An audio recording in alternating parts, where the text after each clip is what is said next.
Hi, I'm Brandy and I'm the mom behind Aunt Mindy's Bookshelf. On this channel, we help moms as they help their kids learn and grow.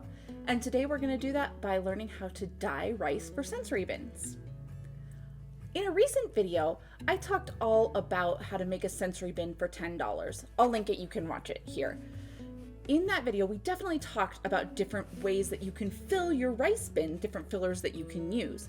But let's take it up a notch. Let's dye rice to add some color, some sparkle maybe, to our bins.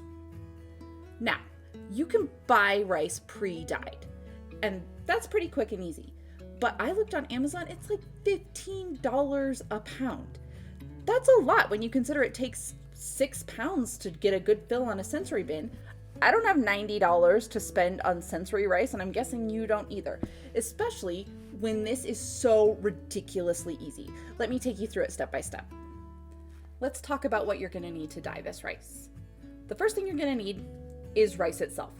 You can get a 25-pound bag of rice at a local wholesale company like Sam's or Costco for $10. That's as much rice as you're probably going to need for all the sensory bins of your child's lifetime. Food coloring. Now, I got this food coloring, I think it's a pack of 12 from Amazon for about $10.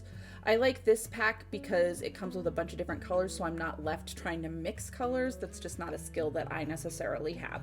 But you can use whatever food coloring you have. You can also use gel food coloring. You'll need vinegar. This is a 1/4 cup. Same thing, you can get like a gallon of vinegar for $2.50 at a wholesale club. And then you'll need a cookie sheet, a Ziploc bag, and a measuring cup. And that is it. You're going to be amazed how easy this is. First thing you're going to do is put 4 cups of rice in your Ziploc bag. Get a good scoop there. This, like everything I do, is not rocket science. You don't have to be super precise.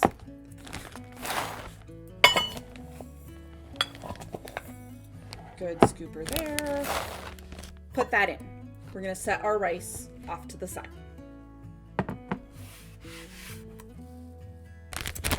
Now, we're going to add our food coloring, and you can just shoot it right in, somewhere between a 1/2 teaspoon and a full teaspoon, depending on how vibrant you want your rice. I'm just going to eyeball it. So, about that much. Then, here's where the magic happens. We're going to add a 1/4 cup of vinegar to our bag. Now we're going to seal it up and mix. The food coloring and the vinegar are going to mix to create kind of a watercolor situation, and it's going to get all over the rice. Keep mixing until your rice is a consistent color.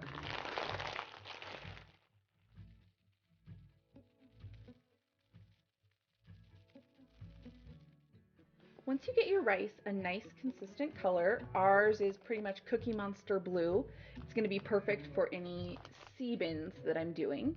Once you get that nice consistent color, go ahead and dump it out on a cookie sheet and let it dry overnight.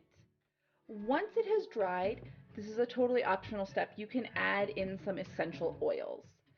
Adding in that essential oil covers up the vinegar scent a little bit, although most of it will be gone once the rice dries. But adding in that essential oil just kind of gives one more layer of sensory input. Again, totally optional. So we're going to spread this out, let it dry overnight, and that'll be it. We'll be good to go. Wasn't that so easy?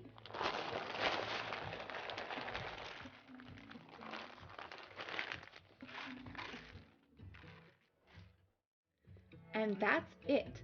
This is some rice that I've already dyed. I went ahead and dyed this batch green, so it'll be perfect for like a spring sensory bin or St. Patrick's Day sensory bin. You can dye it a ton of different colors, and you could do multiple colors at the same time. Just do them assembly line style. Line up all your bags on your kitchen counter and put a different color in each bag. That would be so efficient. You're really not adding any time to your process. For about a 10-minute time investment and $25 worth of supplies, if you used all the rice in that bag, that would take care of any sensory bin you might ever need. It's a pretty good time investment. If you're looking for more play-based learning videos, go ahead and check out my playlists. I have a ton of them. And make sure to subscribe. I put out a new video every Saturday. If there's something specific you need ideas for or you'd like me to talk about, go ahead and leave it in the comments. I am always looking for new ideas.